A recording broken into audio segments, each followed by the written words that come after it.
Hi, I'm Mac McCarthy, and I help people with their breakups.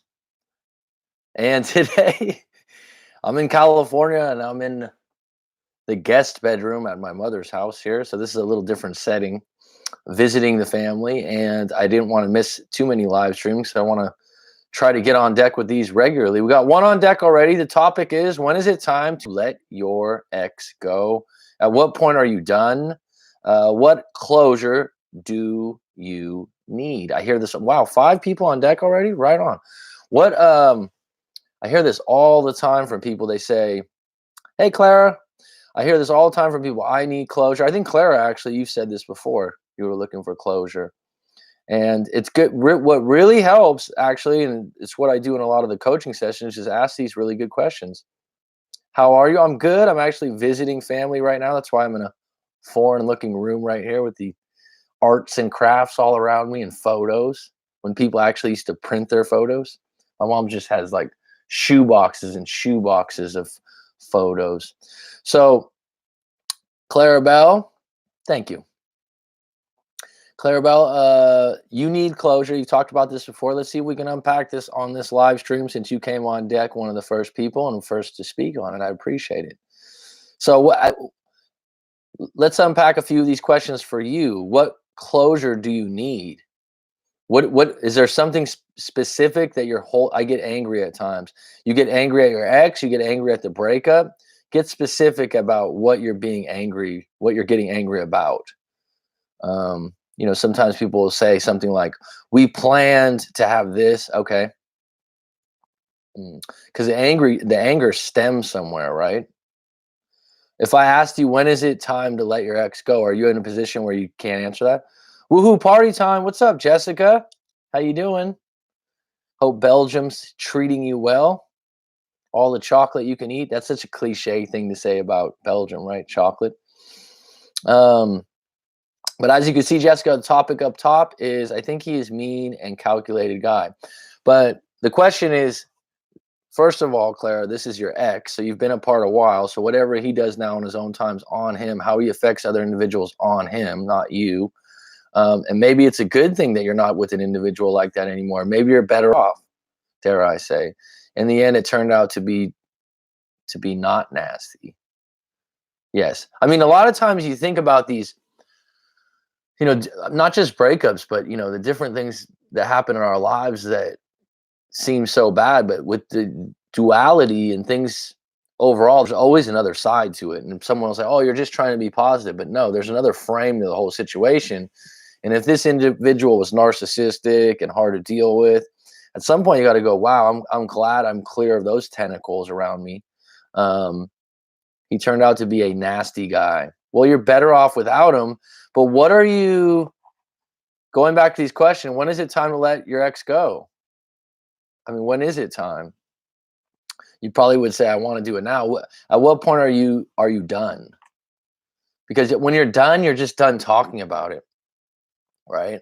Or someone did something so bad that you're like, "I'm done. I don't want them back. I know who they are now. I am done." Good. It's a good feeling, right? It's a good statement. I haven't talked about it. Okay. Okay. But when you say you need closure, what do you mean? Is that a fair question? And anyone else out there, please chime in. Thanks, Claire, so much for always making your statements and your presence known. Hey, Mac, hope you had a good flight and stop. I feel like chocolate. So I feel like chocolate. Yeah, I had a good flight. It was good. It was good. It's a long, long flight, but very good. What do you need for closure? I do at time get angry. He just stopped talking to me and he wasn't happy. Why not just end things? Oh, so for you, it would have been better if he would have said, "I never want to speak to you again, dot, dot, dot," or "I'm seeing someone else, dot, dot, dot." Olivia Joseph, this is someone new I haven't seen before. Hey, Mac, what do you do when your boyfriend starts to pull away? He ended things before when he freaked out about how serious it was getting and scared. He will do the same if I don't act quick.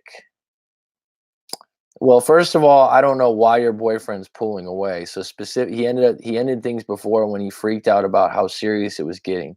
So if the idea of getting quote unquote serious, what you mean is boyfriend, girlfriend, or husband, wife, scares him away, maybe you're not the problem. Maybe you doing something isn't the issue, and the fact is he just doesn't want to commit to a long term relationship. And if you want to commit to a long term relationship and you have another individual that doesn't, at what point do you say this probably isn't going to work long term? He needs to make that decision on his own, and there's nothing you can maybe do to sway or persuade him. If you want to be seduce him in some way or do something like that, it might ring the bell for a night or two or a week or two. But the problem is, why doesn't he want to get serious? Why is he scared about getting serious? Um, In my situation, I strongly now believe I was the rebound. I truly believe he lied about his previous relationship. Okay. Probably true. And at what point are you going to go? If he did, it's up to him. There's a great statement when you just say, well, that's up to him what he did and how he treats other people. I'm done. But you believe, so you're not sure you are a rebound. If you were a rebound or you weren't a rebound, and you truly believe he lied about his previous relationship, well, then at what point are you going to be able to just let that completely go and get your closure? What are you clinging to on that, Clara, that or holding on to that is making it so that you can't get closure? Does that make sense? We are already officially boyfriend and girlfriend. He has a child. So, okay. So he is hurt from the relationship ending, I think. Well, I don't know if that's something you're going to change for him, Olivia. Um, Maybe I don't know how long you guys have been together. Maybe you want to see counseling together on that. But if he's worried about being serious in a relationship, I don't think that's your fault, and I don't think you're going to overcompensate to pull him back in and change that dynamic. For me, it's time to let go either when they did something really messed up or when I've done everything I could have possibly tried. I think in your case, Jessica, because we did a live coaching and I know your story pretty deeply. I think you've done everything possible and you've actually gone above and beyond to accommodate the relationship. And you should be happy about well, it's not going to make you feel happy because you didn't get the result. That's the thing about relationships. Sometimes you can do everything right. You could be the bigger person.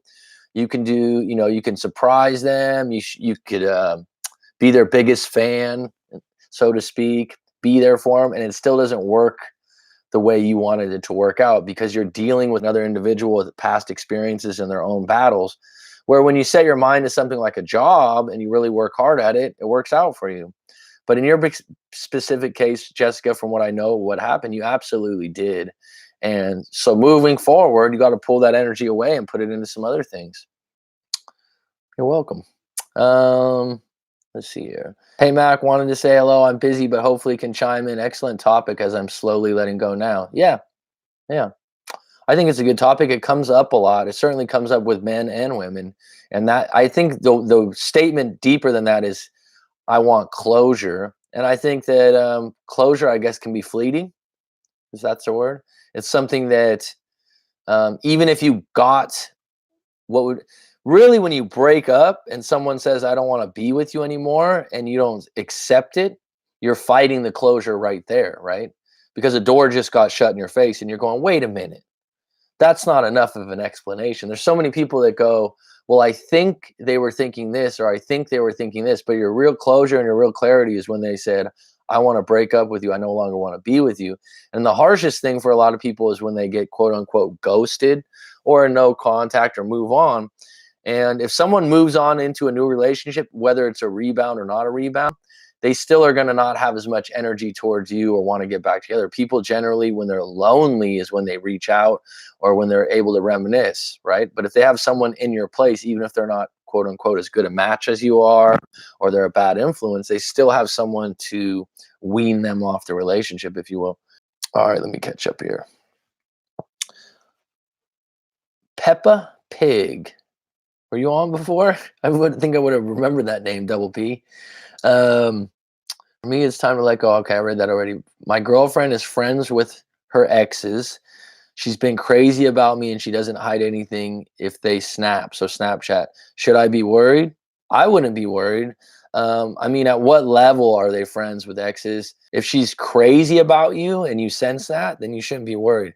Another thing I would say, people that are friends with their exes, excuse me, that's a personality thing. If someone's really outgoing and like currently, I would say I'm not quote unquote friends with my exes, but I would have no problem if I ran into them or um, they called me out of the blue having a long conversation because I'm personable and I'm outgoing anyways. I think people that are shy and introverted would probably just close off their exes. But if someone's really outgoing, then they probably think, oh, it's just fine. Now, the part that if she's been crazy about you, if she's coming home to you, she's giving you hugs and kisses and she's treating you so well, then you should feel like you're in a good place, right? And intuitively, you should feel that. You're looking for something. Should I be worried? If you're asking me, should I be worried? You already know the answer if she's crazy about you. And when you're with someone, correct me if I'm wrong, anyone else out listening, but you got to give your partner the benefit of the doubt moving forward until they do something wrong. If you go out there and try to play detective, and you don't find what you're looking for, you're going to force the issue and you're going to end up running them off.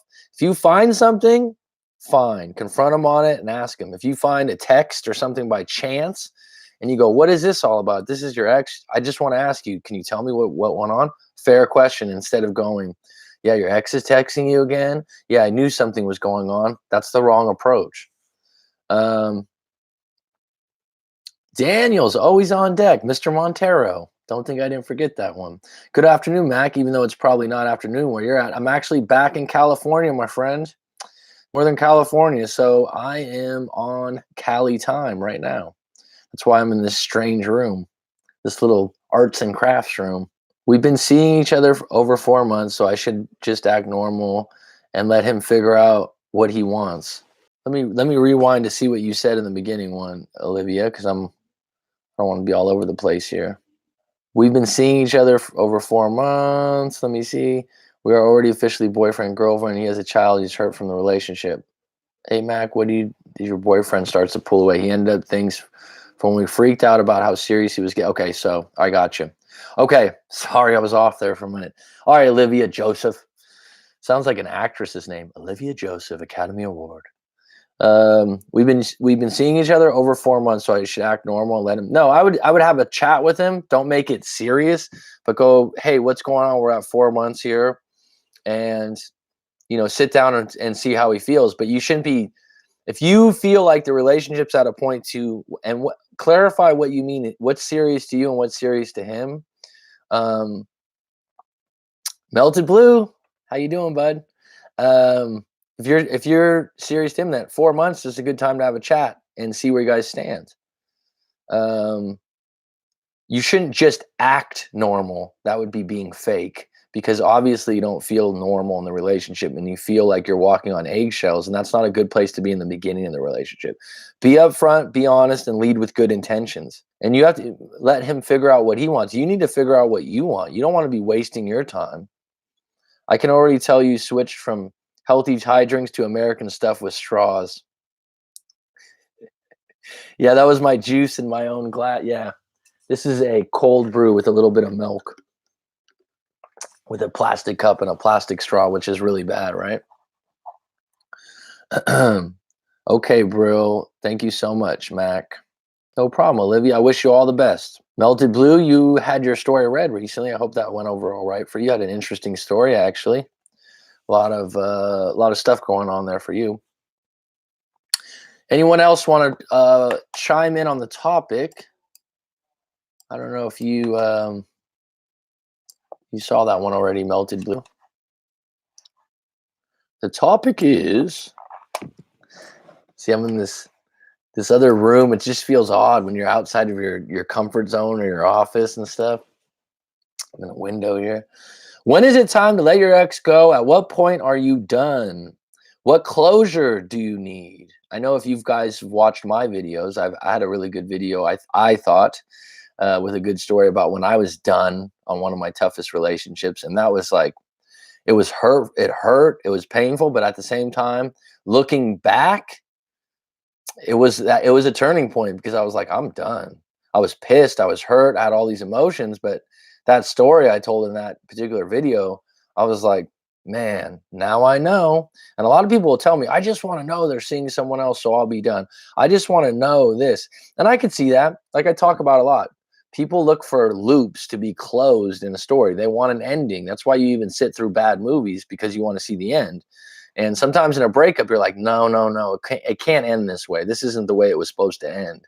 And that's what keeps you like, wait a minute, I need more. I need more. I need to finish this story and reframe it. When actually, when you broke up, the person that broke up with you was shutting the door. And they might have said, oh, we can still be friends. Oh, we can do this. But reality is that is done. All right, let's see what we got here. Okay, Leonardo, I could show this. Leonardo, I haven't seen this name before. Hello, I'm the 100 days no contact. I fucked up right after the breakup. I continue the no contact. Well, good for you. Got a call out of the blue Friday, spent the weekend with her. I started by saying, don't catch feelings. By the end, she said she thinks we both caught feelings. Well, your particular situation, just when I said I'm done. Well, if you ever seen the movie Swingers with Vince Vaughn and that, they talk about that. When you're done, that's when you'll get the call. And I don't know if that's 100% true, but there's something about that sometimes that when you're moving forward, I've heard of that from other people in different ways. That being said, you still have a situation in that breakup of 5 years and the age difference and her leaving for another guy more than once. You got a lot of variables, I remember in that. It's completely fine for you guys to get back together and be in the moment and be in the present and catch feelings again. Um, but I don't know if it's going to change the circumstances of who she is and how she treats her long-term relationship with you. That's not to scare you away. That's just make you aware of what you've told me already.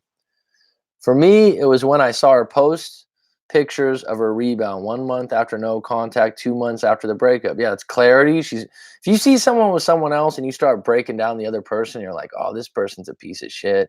Oh, this guy here is so ugly, or this guy's. Sometimes people do that. I'm like, that's not going to serve you. You don't know that individual.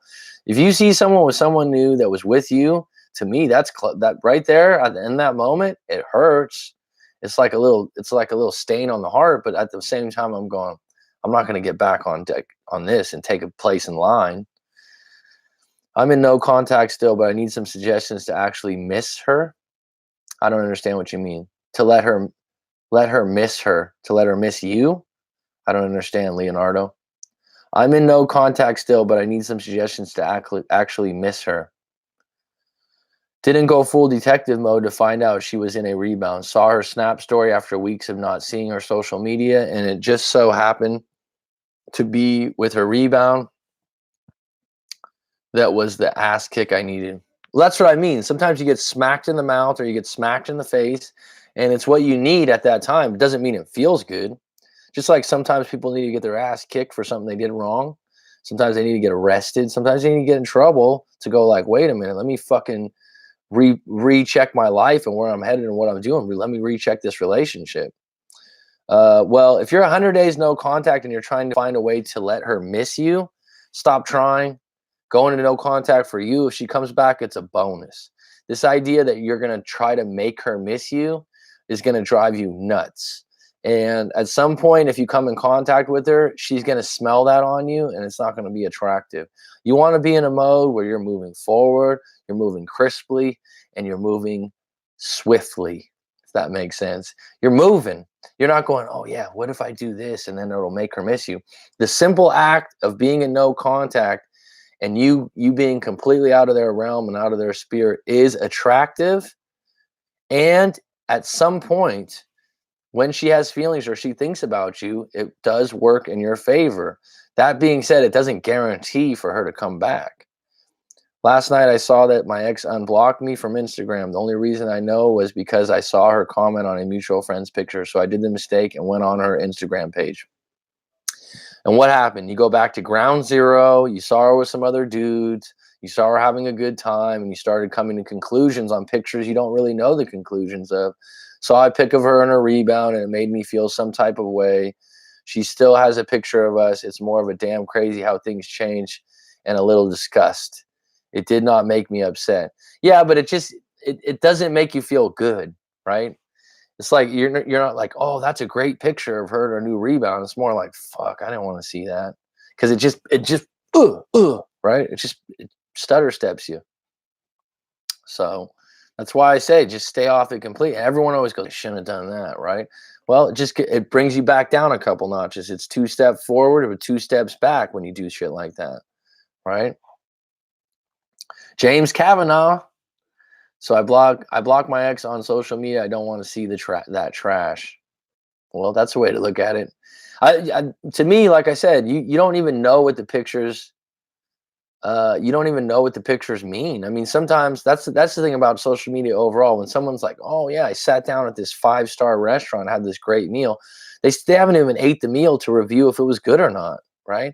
I mean, the story's not really told in a picture or 2 pictures. Someone could post a picture with someone and they could be having a horrible relationship and just smiled for 5 minutes because I did not want this to happen again in the future. I needed blocking her. Well, yeah, I ended up blocking her. I think that's what you mean. Yeah, you got to take control. Like when I tell people, take the power in the situation and go, where's my power in this? Okay, I don't need to have her on social media, right? That's your power. That is your power. We got 20 minutes in with 15 people on. This is a lot of people on deck today. Thanks, coach. I have to move on. 100 days no contact is a lot for you. How long did it take? How long it can take from now? Take for what? What's your Here's the thing. No contact doesn't have a finish line. A lot of people want the finish line. Oh, if I do it for a month, this and this will happen. Oh, if I It's not like you're taking medicine where they're like, take this for 2 weeks and then take this and then do that. It doesn't come with directions like that. You go into no contact because you're like, I'm a calm, cool individual that can take care of myself. Basically, what you're proving, not only to your ex but the rest of the people around you, I can take care of myself. I'm an independent individual, and that's attractive. The idea that you're attached to impressing someone that rejected you is only going to make you feel worse. And if they reject you again, it puts you farther down. You're rebuilding yourself back up through no contact, and there's no finish line. There's no time frame. 100 days, outstanding, good for you. Now, now it'll get a little bit easier if I had to guess because you went through the worst months already. But if you, on the flip side, if you contact her or you try to do something to make her miss you, something clever, which might work for a minute, but then later on she finds out it didn't, just keep moving, keep going. You don't have a finish line in place, but it will get better. What I suggest, instead of finding a finish line or a number of days for no contact, find a purpose outside of your ex, whether that's to travel to a new land, whether that's a new job, whether that's a new career. Find something that you can look forward. Someone was just telling me recently that they're going to climb Mount Everest, which sounds wild as fuck to me, but I thought, well, that's great. You're going to take up rock climbing or hiking or whatever. Have a purpose, something to look forward to outside of that ex that you're working towards that you can actually get to. Remove any and all temptations to break no contact, like you're a drug addict. I agree. Like I tell people, take the ice cream and the cookies out of the fridge if you're fat and you're on a diet and you want to lose weight. Someone might say, "Oh wow, I can have Hey man, you don't want that shit available, right? You're right. It's like a drug. I mean, and people tell me all the time, yeah, you know what? I didn't look, but I just kind of went on social media and looked. People tell me all the time, oh, I have background access to their pictures. Of course, they know I'm looking. And then on top of people are like, oh, they're trying to bait me. They're trying to do this. You're baiting yourself. No contact is for you to move on and get over them, which is ironically the only way to possibly get them back. Well, I mean, there are other ways to get them back, and I think there was even some other people on this live stream before that said they've gotten their exes back using different methods, but they said it didn't fix the problem in the breakup. So you're not letting the breakup heal. A lot of times, the no contact heals whatever happened within that time because you broke up for a reason, right? So a lot of times, the longer you were together, you need more time to figure out what was wrong. Agreed, James. Going into 5 months no contact, I've been doing great. I don't want to break no contact. Plus, I don't even want her back. It is like a roller coaster, though. Some days you'll feel great. It is like a roller coaster. There are days that you'll just go, ooh, wow. I totally get that, but still, you need to stay the course because you think that was low. If you go out of your way to contact that individual or send a like and they don't respond, it's a much farther drop. True, James. Need to do that. No contact immediately. And some days you'll be down, but just ride the coaster. It passes by like waves. Yeah, and like I always tell people, find other things to do when those things come up. What happens when you contact your ex during no contact? Well, for me, when I talk to individuals about this in live coaching sessions and really get into their story, this is where I would say knowing what's going on, knowing your personality, knowing your values, every situation is different. So, what happened in your breakup would answer that question completely for me. For me to just answer that as a generalized question, I don't know if it's that useful for people, but what happens when you contact your ex during no contact? Does anyone else want to chime in on that? What happens when you contact your ex during no contact? Like I tell people, my take as a general answer would be if you're going into it with high expectations being like, I contact him, we'll get back together, it'll be like Hollywood, we'll have a good meeting. If you're contacting them to get back together immediately, it probably isn't going to work out. There's a good chance if they give you any kind of negative feedback, it's going to bring you farther down than you were that day. But if you can go into it with no expectations, and if they deny you or they say, hey, I didn't want to get lunch or this or that, and you can keep walking, well, then that's a good place to be. But if you are in a long-term relationship and you were, 3, 4, 5 years deep, or you were passionately deep and it ended really badly, and you want to contact them just to get clarity or bring up the breakup again, I don't think that's going to be favorable for you. When you break no contact, you're submitting to them. Good way to put it, James. You're knocking on the door of someone who told you they don't want you around. Great way to put it. Like I said, people, you get that annoying salesman that's knocking on your shoulder going, hey man, come back, come back. I got a couple t-shirts for you to buy. And you're like, no, I'm not interested. And he follows you and you're like, get the fuck away from me. I don't want to buy anything. And after that moment, you never want to buy anything from that guy again. It's like, if that guy that's selling those t-shirts says to me, hey man, and I say, no, I'm not interested. And I keep walking. If he's even polite or nice to me, next time, if I'm ready to buy a t-shirt in the future, I'll come back to him. But if he's annoying as hell and leaves a bad taste in my mouth and forces me to be an asshole in some way, well, then now I'm just severing the tie more and more. You could get a cold answer. Exactly. That's what I'm saying. The consequence is if you contact your ex after no contact, you get a cold answer, you get back to ground zero, you start all over again. People tell me this all the time. I've done it before, and you just go, you just get so worked up, you relive the breakup over again. Blocked, giving them total control of my experience. Dating apps, what is your take on them? Everyone else, you want to chime in on that? I haven't spent a lot of time on dating apps myself. The feedback I've gotten from friends, family, and people out through this channel is pretty good.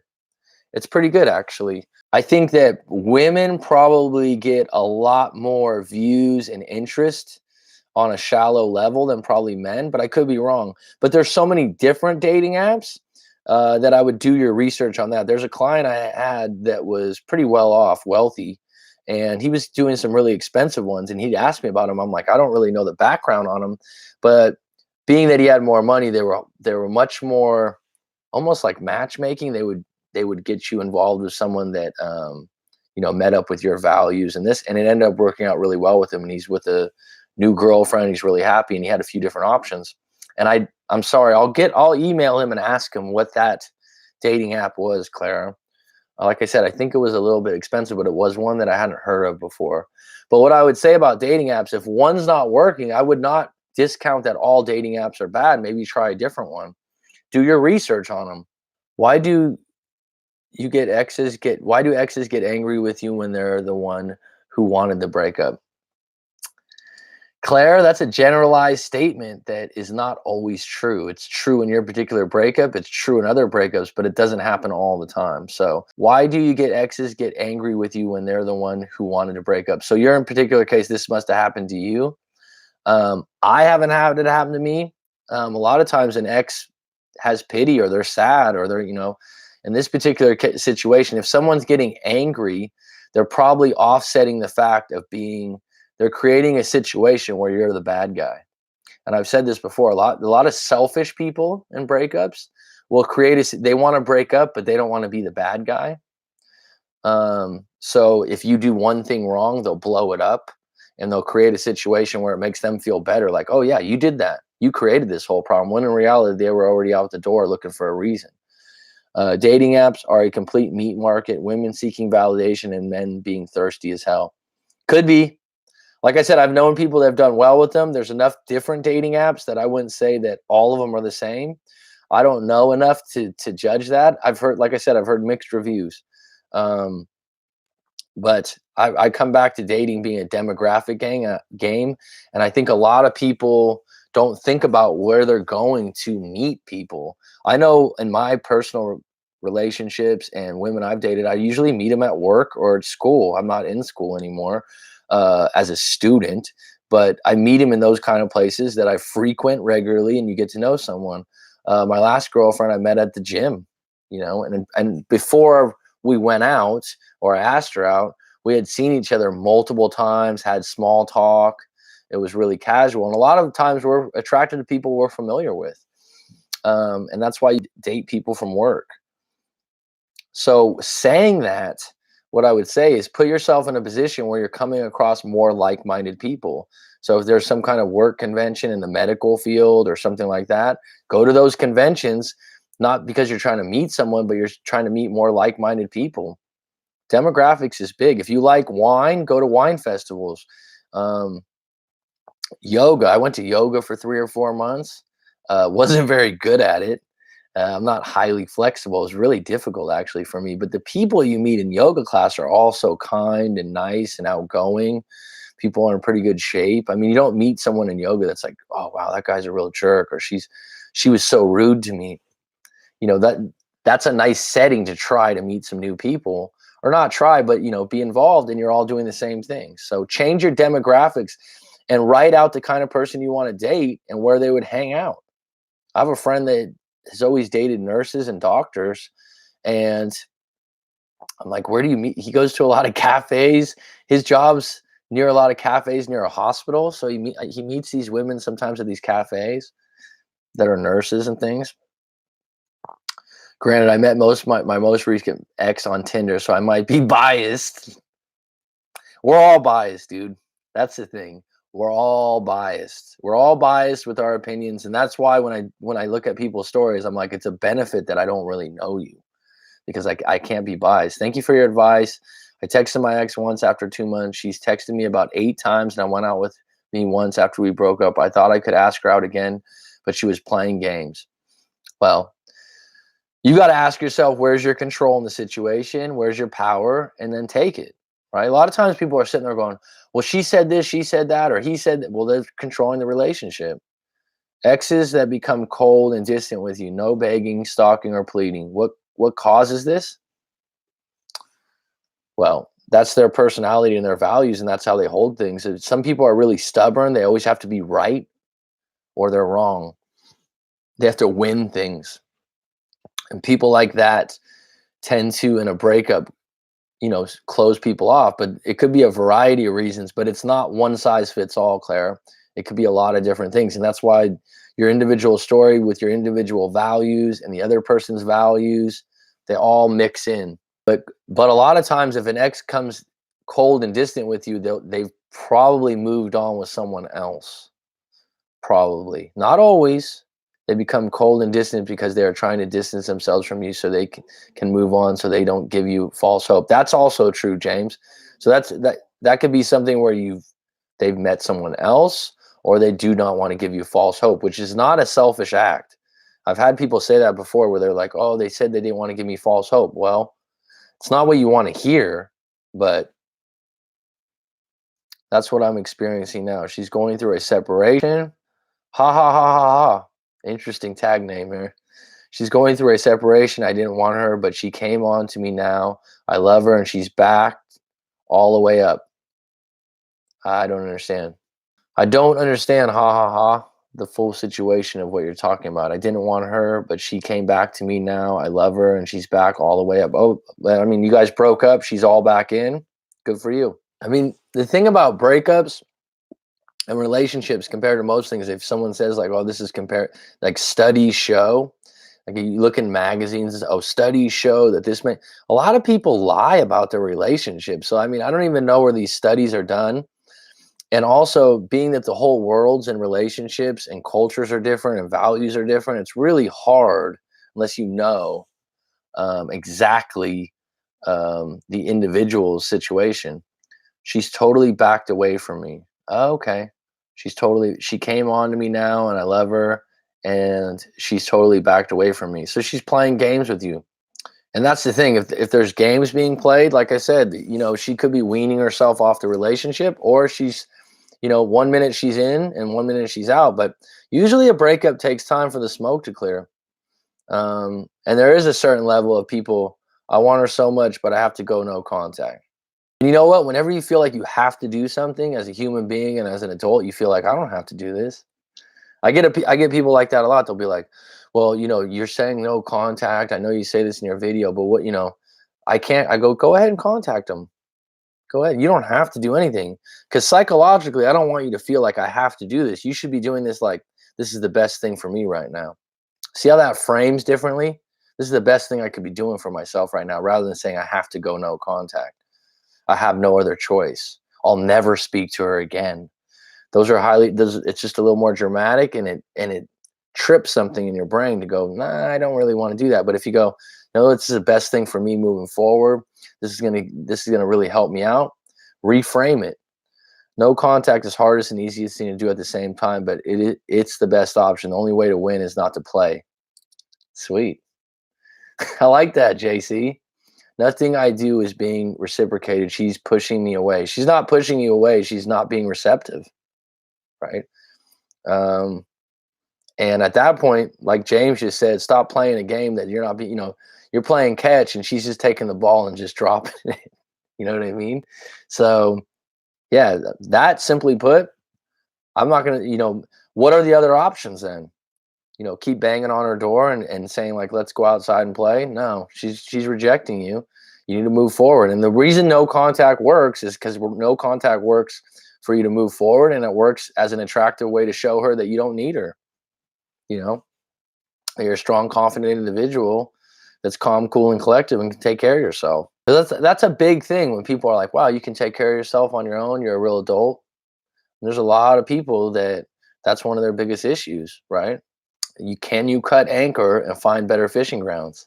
Wow, this has been pretty active 39 minutes here. Thanks for showing up, folks. I will lend you my story this week. I will send you my story this week. Daniel, I didn't know you didn't send your story yet. I thought you've already sent it. Mac, I've gained so much than what I've lost in this breakup. I need to realize I'm the best version of myself. Well, you're a young man too. You're 21 years old. I haven't felt like this since before dating my ex of 3 years. Yeah, it can be revigorating. It could vitalize you. It takes time. A lot of times the breakups, I know it's been turning points in my lives when I've broken up. Breakup can be very hurting. You do eventually get over it and move on. Absolutely. It can hurt. Think about the people that have been in, serious marriages with time. Yeah, it takes time. It teaches you to be much better and ready for your next relationship. I agree. You learn some things if you're doing it right. Like Clara, you've read a lot of books, and that's going to help you. Thank you, Mac and Clara. No problem. Thanks, Clara. Clara's going to be a breakup coach, I think, in the future. Maybe it'll be your side job or something like that, Clara. Anyone else have some questions for me? Some direct questions, or when do you know that you get closure? That's our topic, right? So let's get back to that. Sometimes, if there's anyone else that if I can top Susan Wimmer, I'd be happy. If I can top Susan Wimmer, you want to be better than Susan Winter? What I'd say to that, Clara, I'd say that there's plenty of room for every personality that wants to help other people with breakups. So in that particular light, if you and Susan Winter would be giving two different perspectives, and now that I've done this for a while, anyone else that's in this breakup thing and breakup coaching, they're not necessarily competition or who's better than who. But on the flip side, if you brought in your own special sauce and your own character, you're going to bring something, being that you're from New York, being from where you're from, and people are going to gel with that energy or not. So, Claire, there's plenty of room for anyone that wants to If you're leading with the intention of helping people honestly with their breakup, that's enough. But I do know you really like Susan Winter. And Claire, I don't think you were on the last live stream, but Rory showed up randomly in the live stream to say hello to the channel. So I forgot the other guy's name that really likes the love chat, but he was all excited because he made that suggestion. Rory showed up. Yeah, it was random. It was a love chat. I go, is this the love chat? He said, I wish you well in growing your channel or something like that, and then answered a couple questions from that show. That show was actually a really good topic. What was the greatest moment in your life? It's interesting to hear people's takes on that particular question.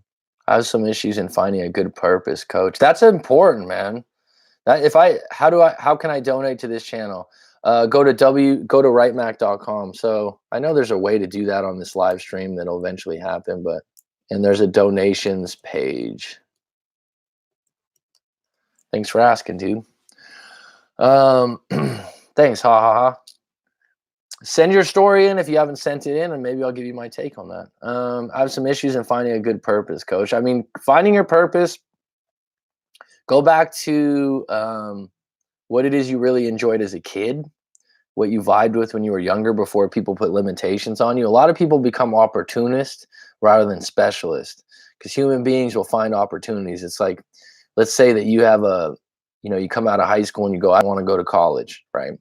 People do this a lot. Oh, I don't want to go to college. I've never liked school. Okay, that's fine. I don't think that's a problem. I think you can be successful. I think you can be happy without going to college. I've been to college. I liked it. I enjoyed it. It took me a long time to finish. And being a teacher, I loved it, but it's not for everyone. That being said, what a lot of people will do, instead of really thinking about what they would like to do or what they're good at, someone in their family goes, oh, hey, I got a job at the airport for you. You can walk right in. Okay, I'll take that. And they go over there and they get, $20 an hour or $15 an hour. And then all of a sudden, like a year or 2 years later, they're like, I hate this job.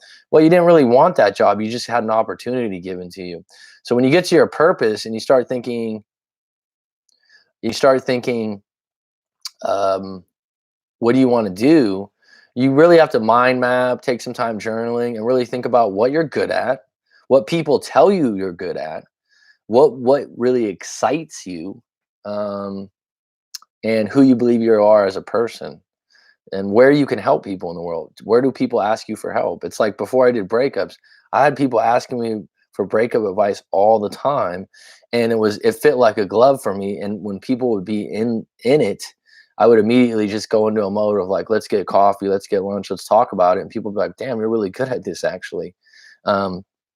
So when people give you compliments about what you do well, take note. Usually people are pretty honest about that. There's maybe a small faction of salesmen out there that would give you fake compliments, but you know what you're good at. And if you say like, well, I'm not really good at that, start working towards something to be good at. You want to be a specialist. You want to be really good at a particular thing and maybe add something else to it. So, but finding your purpose can change also. I think a lot of times with finding your purpose, a lot of people are like, oh, I really want to do that, but this would be cool. Pick something and commit. And then if you want to recommit in 5 years to something else or 4 years or something else, do it. The time to move on from your ex is the day of the breakup. Move on, give up as soon as possible. It's the best way to heal. You need to heal in order for the relationship to ever work. All right, thanks, James. I don't like using the words give up because it's negative.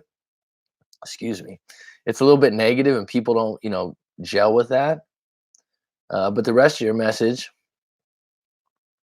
I don't know how to start. I would like to become a breakup coach. Good question. Good question. Well, look at what the other breakup coaches do, because there's plenty of us, right? And see what style you like. See what you think works for people. Don't try to create something that you're not believing in yourself. So for me, I believe in individual stories. I believe that the story you're telling yourself is really important to the situation. And the fact that I'm non-biased because I don't know you helps you out a lot. So my approach is story based on your particular story, and then I'll let that be the core of everything because those are your words. Some other people use you know, a lot of knowledge being generalized through books. I read a lot, so I have a lot of general knowledge also.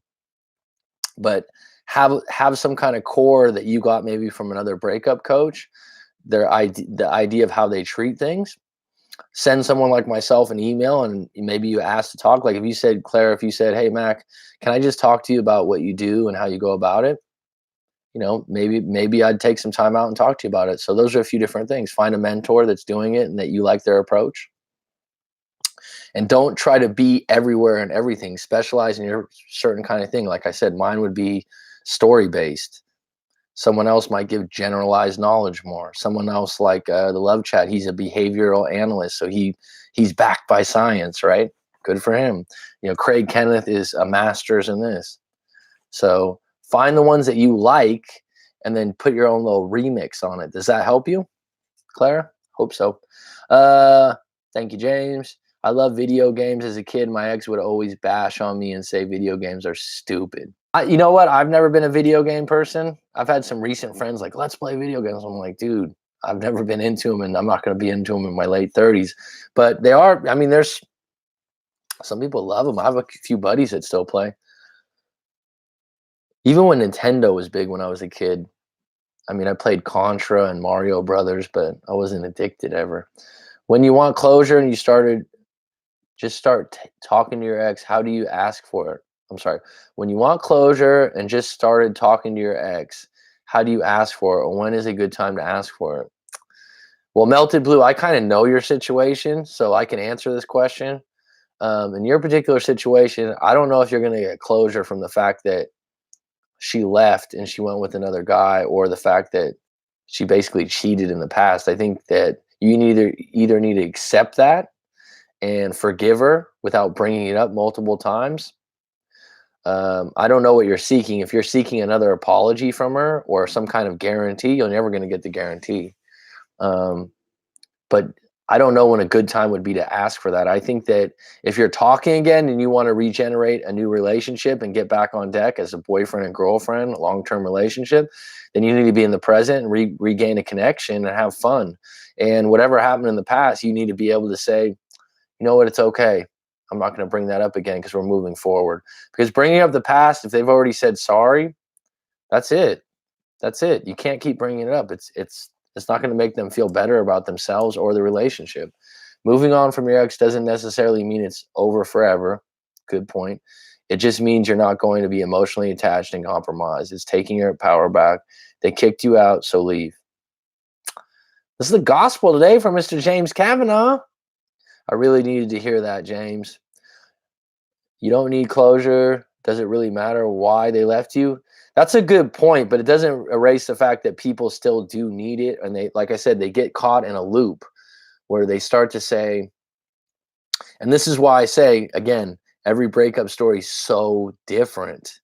And everyone filters that. Like, someone could break up with James Kavanaugh, someone else could break up with Clara Bell, and someone else could break up with Daniel, right? And they all broke up the same style, like they cheated on you. Let's just do that one because it's the most common, easy thing to understand. You walked in, they cheated on you, it's cut and dry.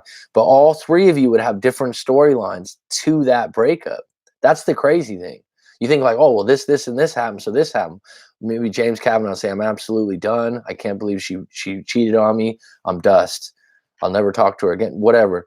And then Clara could have the same situation, and she'd go, I need to talk to him. I need to meet this other woman. This other woman, like, you see what I'm saying? All of them have different pathways from the same problem. And that's why, to me, story-based breakups, to me, really get to the bottom of it for the individual. You don't need closure. Okay. Yeah, like we have many coaches for no contact on YouTube. Well, the thing is, when I made my videos, it's been all story-based. All these stories that I get and I refer out, but my most popular video is on no contact. Was that by plan? No. That was just a topic I went over. I think no contact's at the core of a lot of people that come online looking up for breakup knowledge.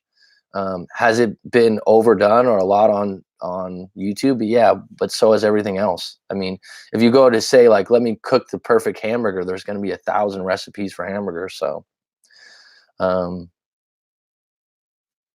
same with Dragon Balls.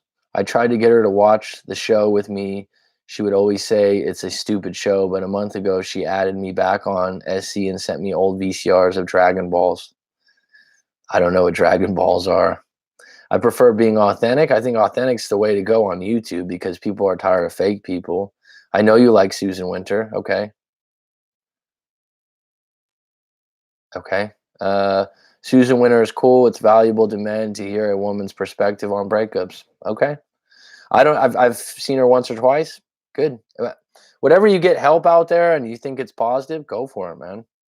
I'm not one to say she's good or bad. Um, Dragon Balls means anime. Okay. I didn't know that. The Art of Love and Coach Lee is based mainly on no contact. Okay. I don't know the Art of Love that well. I know who Coach Lee is. Some people like him, some people don't. Will she even think of me if I go no contact? People ask that all the time. It's highly dramatic. Of course, she's going to think of you at some point. How frequently and if that's going to lead to her coming back, who knows? But people don't get amnesia when they break up. Okay. Laugh out loud. I should have clarified that. No problem. It's here. One thing about me, if I don't know what it means, I won't go, yeah, I know what Dragon Balls is. Yeah, I know exactly. I'll just be like, what does that mean? I don't know. Yes, they will think about you during no contact. If they don't, then you you won't want them anyways. But I mean, if someone's been a part of your life and you've been together for a couple of years, you've slept together, you've hooked up, whether it's negative or positive or it was a horrible breakup, you're still going to cross their mind in positive and negative lights throughout the coming months. It's not going to go away like that. Do you know why people is still no contact over after 100 days no contact? How is it possible? I'm still checking her Instagram with, well, it's definitely fucking possible. That's a decision you make and you commit to it. And you don't commit to it to try to get her attention. You commit to it to move forward and eventually date other women and move forward, move on. They have no value to you unless they contact you. The past is the past. And the secret to all that is not waiting around.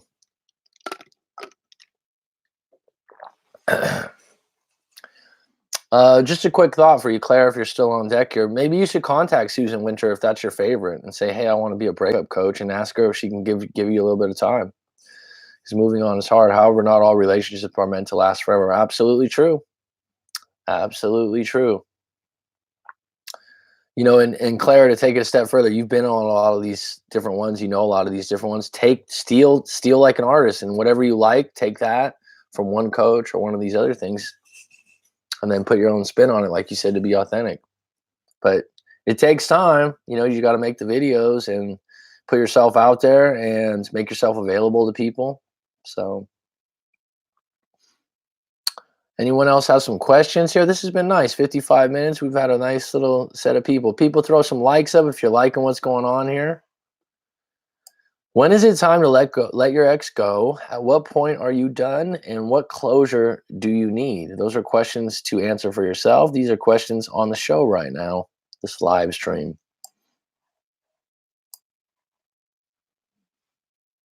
I started paying her rent to help her, but I'm realizing I shouldn't do that anymore. I have to let her go. Well, I mean, anything that involves financials, just like you're not supposed to get involved with a friend. Thanks for the like. You're not involved with a friend in business. Getting involved with an ex with any kind of financials is toxic because you already have emotions behind that. And having those attachment things where you already are uncomfortable in different parts of your relationship.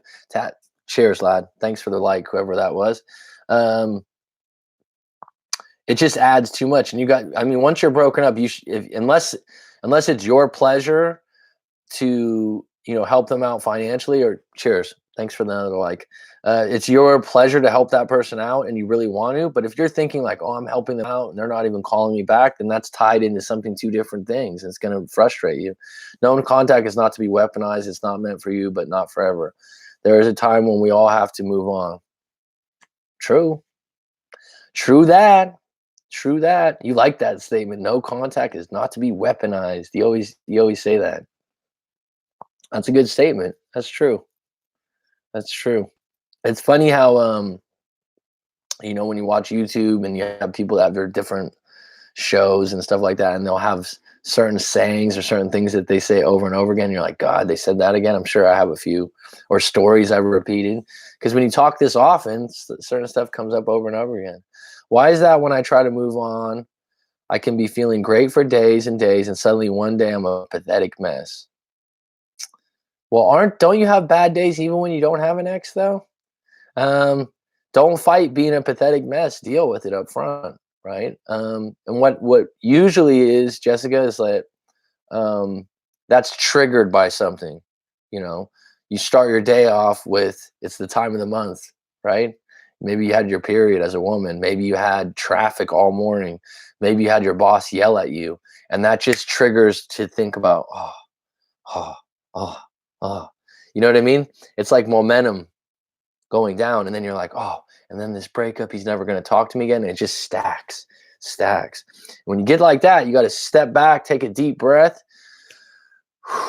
Okay, what's the real problem here? I had a lot of bad traffic this morning. They took a bunch of money out of my check, whatever. Go through the things and just go, I'm going to be all right though. I'm okay. Right. And then you got to find where you deal with stress. What's a stress release for you? Someone just recently said, I'm so sick of people mentioning exercise. Well, that's one of the most obvious ones. If there's something else that's a stress relief for you, make sure you're doubling down on that when you're going through no contact and a breakup. For some people, it might be music, right? I think you like music, playing your music, whatever. When you get in those modes, have something to offset that. I saw on Instagram from one of my favorite authors, Jim Quick. Okay, I've seen Jim Quick before, the Asian guy, yeah.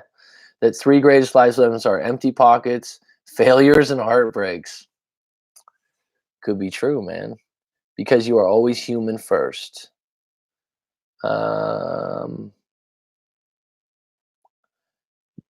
This is a time when we all have to move on. You are always human first. Okay, I don't know what that's in regards to, but okay. Your brain is going through detox of getting over the person. All those chemicals are leaving your brain, and it feels like death. Damn, James, you might be a breakup coach too, man. Okay, that's great. I'll be trying that. Yeah, find out the things that offset those times. And like I said, usually when you're a pathetic mess, per se, it isn't just the ex. Because what happened is probably one of the things that I remember is like if you had a bad day or something went wrong. Like I said before, I was in real estate, and in real estate, a deal could go wrong or something like this. Or you have something to celebrate, and you always used to call your ex when you want to celebrate something. That's when it could spiral down. You're like, oh, I just want to call her up to have dinner and celebrate this deal I just made. So there's certain things that'll trigger that from your regular life that'll make the breakup worse. And then when that happens, you got to go, let me get my running shoes on. Let me get my music on, and let me just go all out on a run on the bay or whatever.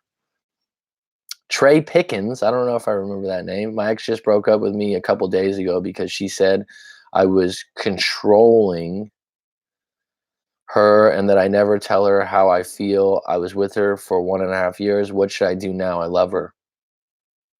Well, first and foremost, you have to ask yourself, were you being controlling? Is that an honest statement you agree with? If you don't agree with it, well, then what are you saying sorry for? Is it true that you never tell her how you feel? Is that a true statement? Now, me telling you that, take time to unpack that, but also at the same time, don't overcompensate and just go run to her and say sorry. Also, write out your full story of your breakup and what happened. Possibly send it in to me or send it into another coach, and really get clear on exactly what happened. What was your role? She feels like you're controlling her. So the best thing you can do is give her freedom in the form of no contact. Prove to her your love isn't slavery. Nice one, Jamesy. Nice one. Really, really contributing nicely, James. Thanks, man. It's a compliment to have you on the show, bud. Going an hour plus here. We're doing pretty nice. I have batteries getting low. Any other questions, people? Any other questions out here? Nope. We've come to a lull suddenly, right? So let me roll back up here. Let me scroll back up. When is it a time to let your ex go? At what point are you done? What closure do you need? I'm gonna go through this right now on my own. So when is it time to let your ex go? The time to let your ex go is when you feel like you're going over it over and over again, and you've gotten to a point where you're sick of playing the same story over and over again in your head. It's just like going somewhere. It's How should I say this? When you were a kid, if your mom made the same food over and over again, in the beginning, you used to like oatmeal in the morning. I used to like instant oatmeal when I was a kid. And then all of a sudden, after a year, I was like, I don't like this anymore. I'm sick of this oatmeal. It just got old to have oatmeal every morning. What I'm saying is when you want to let your ex go is at a point when you're sick of it. You're tired of going through that motion in your head. Or they've done something that they can never go back on. And you're talking about the problem over and over again. You're not talking about solutions. That's when you want to let it go. At what point are you done? You should be done when there's something that crossed your values that you feel like you have to bring up over and over again or really made you angry. Because even if you got back with that person and they said sorry, if it was something that really crossed your values, I've dealt with people that have been in marriages, have been cheated on multiple times. Really, they're done. They're never going to be the same in the relationship, but they get back together because they think it can work. But in their heads, their values are crossed up and they can never trust the person again. What closure do you need? This is for an individual. Again, where your values crossed up, are you saying sorry for what you didn't do wrong?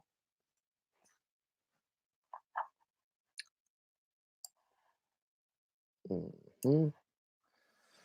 Thanks for all these streams, Mac. It's good for us. Thanks, James, for all your help, man. You're preaching on, my friend. I enjoy it actually. This is a kind of thing I like to talk on. If I'm going to no contact, should I at least wish her a happy Mother's Day? I don't want to pay her rent, even though she never asked me to, but I realize I've been doing it for the wrong reason. That's clarity. If you're doing it for the wrong reason, stop doing it. If you want to wish her a happy Mother's Day because it's Mother's Day and you really want to wish her a happy Mother's Day, go ahead. If you're going to wish her a happy Mother's Day because you're hoping to get her attention and hope to get on her good side and maybe get back together, then don't. See how the intention in that's totally different? If you want to pay her rent because you want to help her out and you don't want anything else, she doesn't owe you anything for doing that, then pay her rent because she's a single mom and you want to help her out for a month. And something like that, you might want to give her a window where you're like, hey, this month I'll give you half, but after this, I'm not helping you out anymore. We're broken up now. And I understand that you got kids and stuff like that, and I do want to help you. But there's different ways you can go about that. But you got to come back to, she doesn't owe you anything for helping you out with that rent. That was your choice. I think she went with a guy after a couple hours. I said to her that I was gone forever. Should I take her back? If she went out with someone else a couple hours later, why would you want to get back with her? Um, if you're asking someone, should I take her back? That means you're questioning it yourself. And if you're questioning it yourself, you're not going to be all in. And if you're not all in, it's going to show up eventually. So at this point, I would say no. People tend to think that if they just keep analyzing the situation, that they can somehow fix it. Absolutely true, James. And I've been there. And what I would say is go into a solution-based mode where instead of what they do is they rewire the story to suit their narrative or what they want. Oh, she's just in a rebound, and then that guy's going to end up treating her bad, and then she might come back to me. Not really. That would be best case scenario for you. When in reality, it's keeping them from healing, which is why people want closure. Good way to put it, James. What causes one to break up or cheat on someone? Well, people break up for a variety of different reasons. People cheat on someone for a variety of reasons also. That's not cut and dry. First of all, there's people that that's part of their relationship base, that they believe everyone cheats, so they cheat, or it's part of their value system that they don't think it's that bad a thing to do because maybe when they grew up, their parents cheated, possibly. The other thing to cheating is, human beings evolved to be promiscuous in a lot of ways, okay? And the society rules right now with, marriage and all that stuff. I'm not against that. I'm just saying if someone works at a certain workplace and they run into another attractive individual and they somehow match up really well, that's how cheating happens. It's not like some people plan it. It's not like some people go, I really want to hurt my girlfriend. It happens. It's common. I would say that, they do these studies online, all the study shows people aren't going to tell the full truth on cheating. Cheating happens probably 50 to 60% of relationships. It's been happening since the beginning of time. But the reason someone does it is different every time. And that's something for the individual couple to accept or not to accept. The act of what causes one to break up can be a variety of things. We can go way deep on that. But if I was going to base it on a generalized statement, I would say that most people break up because there's a problem and the problem's not being fixed. Or some people just lose interest in the relationship. It gets boring, it gets repetitive.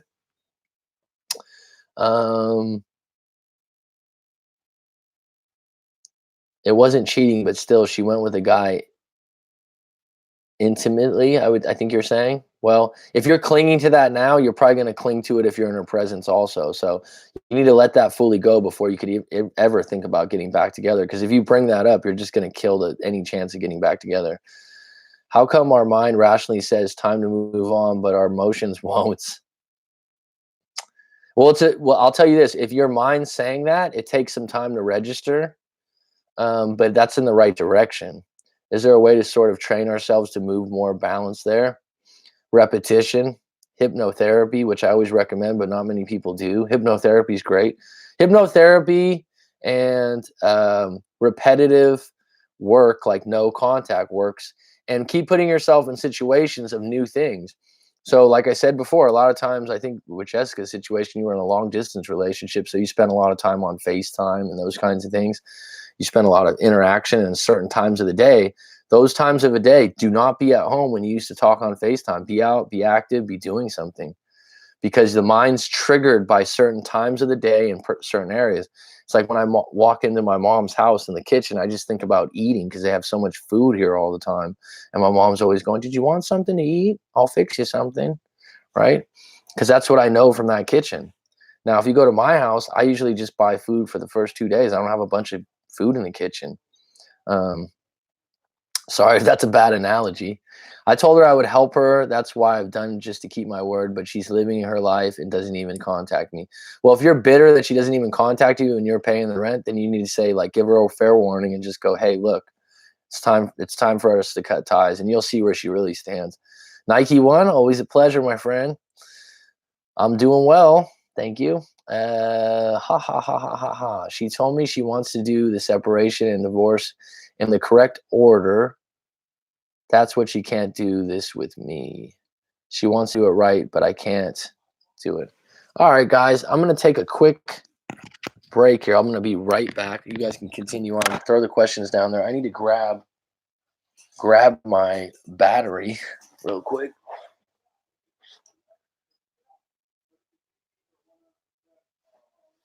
Oh.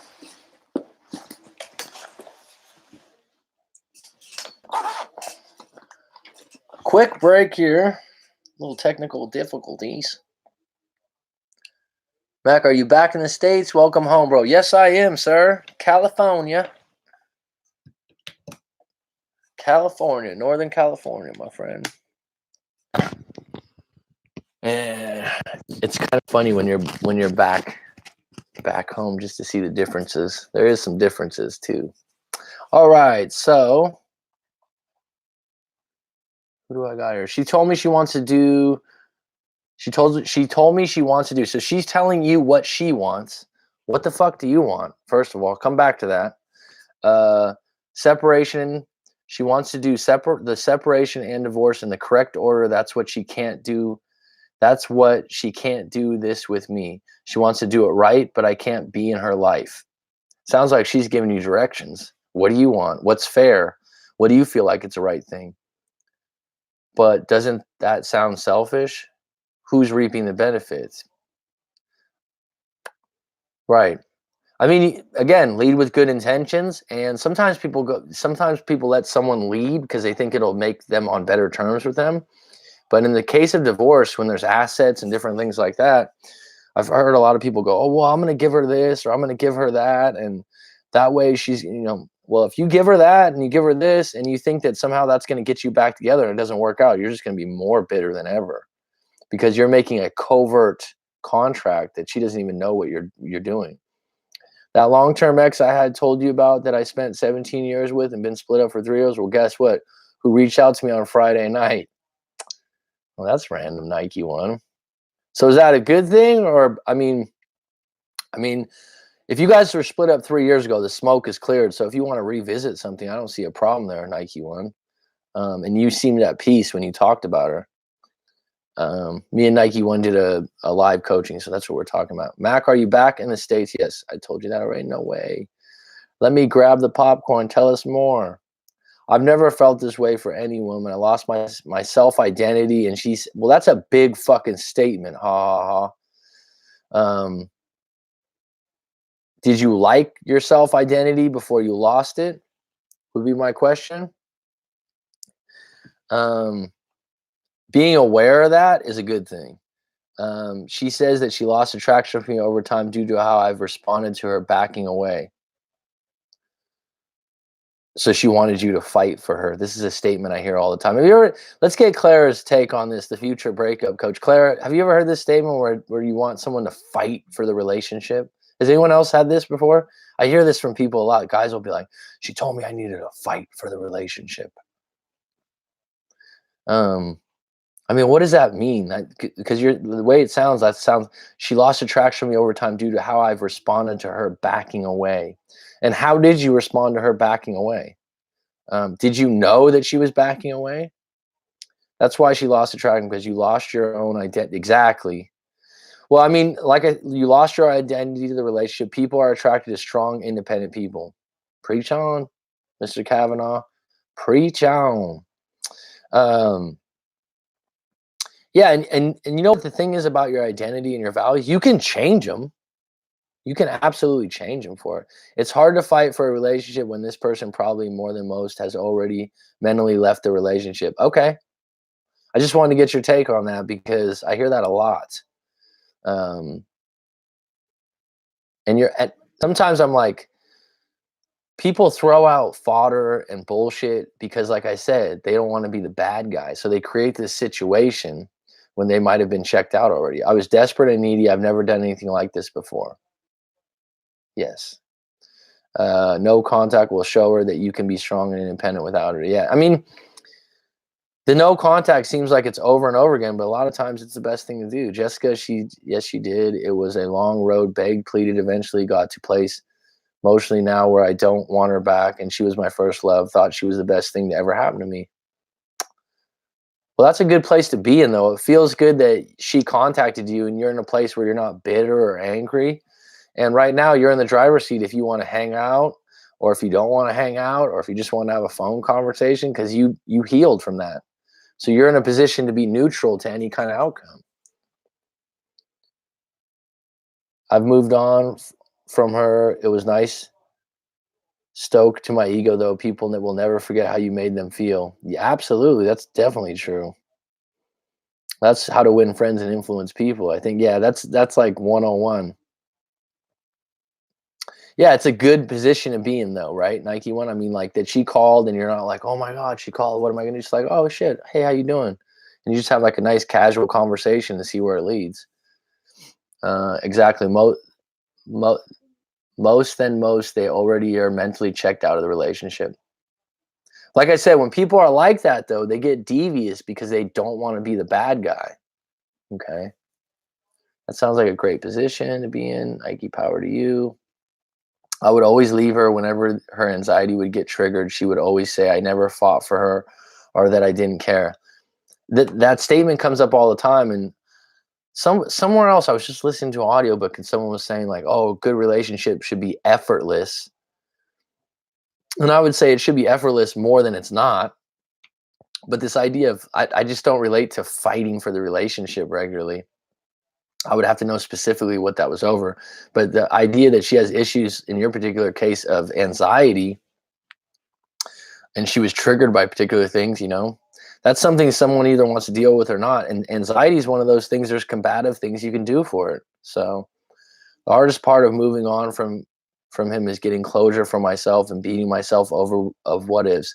I still miss him, but I see he wasn't ready for what I was. That's your clarity. That's your closure, Monica. You just said it right there. She has checked out mentally. She shows no interest anymore. That's your cue to catch the next bus out of town, dude.